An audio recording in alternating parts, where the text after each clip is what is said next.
Autour de la table, plusieurs ministres et autres parties prenantes.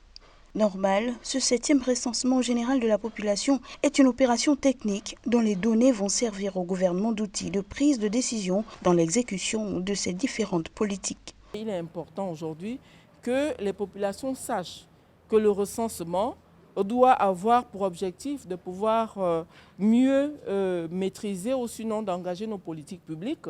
Parce que dans ce recensement, on va voir quelle est la politique au niveau du logement, au niveau de tous les pans sociaux. Donc c'est important pour les populations de pouvoir se faire recenser. Ça, c'est vraiment dans un premier temps.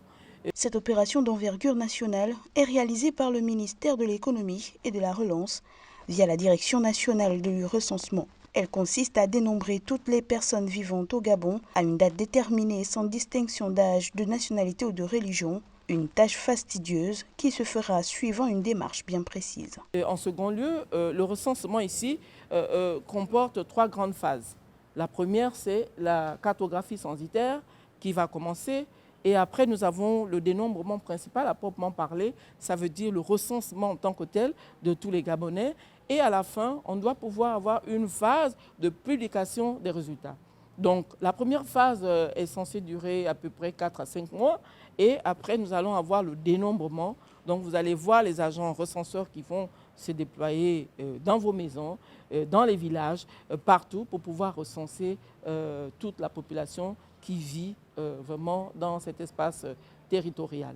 En perspective, le Bureau central de recensement a déjà déclenché le processus d'organisation de la cartographie censitaire par l'enregistrement d'environ 4000 candidats qui ont passé des entretiens avant de poursuivre avec la formation pour le recrutement de 500 agents.